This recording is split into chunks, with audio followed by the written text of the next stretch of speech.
भीष्म का जन्म तथा भीष्म प्रतिज्ञा। एक बार हस्तिनापुर के महाराज गंगा के किनारे तपस्या कर रहे थे। उनके रूप सौंदर्य से मोहित होकर गंगा जांघ पर बैठ गई। गंगा ने कहा, हे राजन, मैं ऋषि की पुत्री गंगा हूँ और आपसे विवाह करने आपके पास आई हूँ। इस पर महाराज प्रतीप बोले, गंगे, तुम मेरी दाहिनी जांघ पर बैठी हो। पत्नी को तो वामांगी होना चाहिए, दाहिनी जांघ तो पुत्र का प्रतीक है, अतः मैं तुम्हें अपने पुत्रवधू के रूप में स्वीकार करता हूँ। यह सुनकर गंगा वहां से चली गई। अब महाराज प्रतीप ने पुत्र प्राप्ति के लिए घोर तप करना आरंभ कर दिया। उनके लप के फलस्वरूप उन्हें पुत्र की प्राप्ति हुई, जिसका नाम उन्होंने शांतनु रखा। शांतनु के युवा होने पर उसे गंगा के साथ विवाह करने का आदेश दे महाराज प्रतीप स्वर्ग चले गए। पिता के आदेश का पालन करने के लिए शांतनु ने गंगा के पास जाकर उनसे विवाह करने के लिए निवेदन किया। गंगा बोली, राजन, मैं आपके साथ विवाह तो कर सकती हूँ, किंतु आपको वचन देना होगा कि आप मेरे किसी भी कार्य में हस्तक्षेप नहीं करेंगे।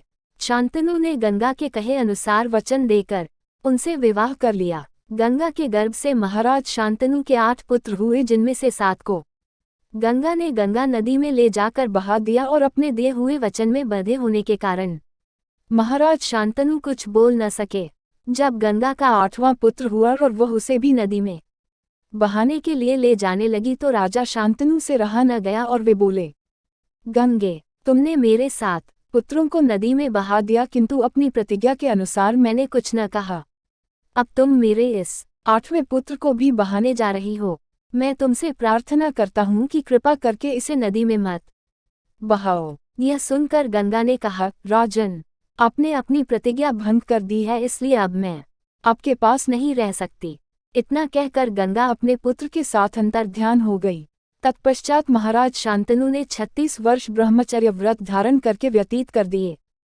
फिर एक दिन उन्होंने गंगा के किनारे जाकर गंगा से कहा, गंगे, आज मेरी इच्छा उस बालक को देखने की हो रही है जिसे तुम अपने साथ ले गई थी। गंगा एक सुंदर स्त्री के रूप में उस बालक के साथ प्रकट हो गई और बोली, राजन, यह आपका पुत्र है तथा इसका नाम देवव्रत है। इसे ग्रहण करो। यह पराक्रमी होने के साथ विद्वान भी होगा।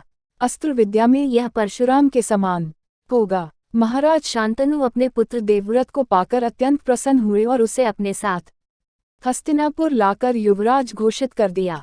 एक दिन महाराज शांतनु यमुना के तट पर घूम रहे थे कि उन्हें नदी में नाव चलाते हुए एक सुंदर कन्या दृष्टिगत हुई।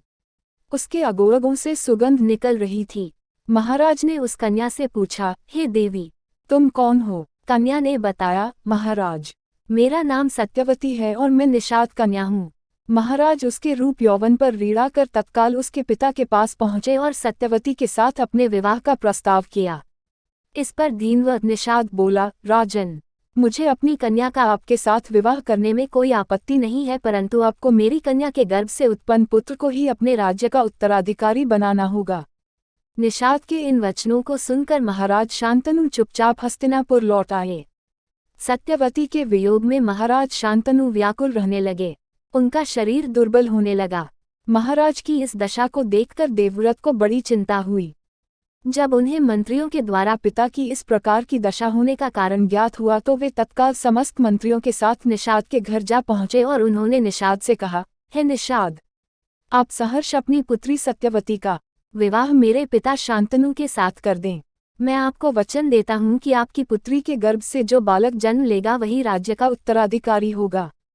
कालांतर में मेरी कोई संतान आपकी पुत्री के संतान का अधिकार छीन न पाए, इस कारण से मैं प्रतिज्ञा करता हूँ कि मैं आजन्म अविवाहित रहूंगा। उनकी इस प्रतिज्ञा को सुनकर निषाद ने हाथ जोड़कर कहा, हे देवव्रत, आपकी यह प्रतिज्ञा अभूतपूर्व है। इतना कहकर निषाद ने तत्काल अपनी पुत्री सत्यवती को देवव्रत तथा उनके मंत्रियों के साथ हस्तिनापुर भेज दिया।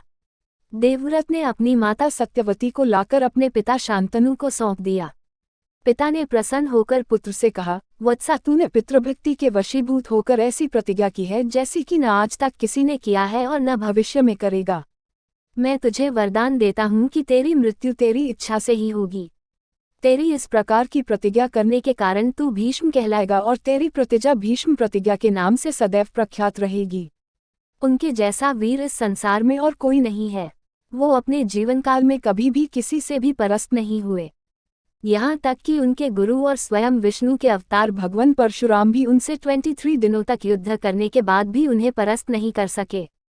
भीष्म ने अपने पिता के सुखों के लिए राज सिंहासन का त्याग कर दिया। वे हमेशा चाहते थे कि कौरव और पांडव मिलजुल कर रहे, लेकिन उनके समस्त प्रयासों के बाद भी महाभारत का युद्ध हुआ। त्रिचांगद बाल्यावस्था में ही त्रिचांगद नाम वाले गंधर्व के द्वारा मारे गए। फिर भीष्म संग्राम में विपक्षी को परास्त करके काशीराज की 2 कन्याओं अंबिका और अबालिका को हर लाए। वे दोनों वितृचवीर्य की भार्याएं हुई। कुछ काल के बाद राजा वितृचवीर्य राजयक्ष्मा से ग्रस्त हो स्वर्गवासी हो गए। तब सत्यवती की अनुमति से व्यास जी के द्वारा अंबिका के गर्भ से राजा धृतराष्ट्र और अंबालिका के गर्भ से पांडु उत्पन्न हुए। धृतराष्ट्र ने गांधारी के गर्भ से 100 पुत्रों को जन्म दिया, जिनमें दुर्योधन सबसे बड़ा था, और पांडु के युधिष्ठिर, भीम, अर्जुन, नकुल, सहदेव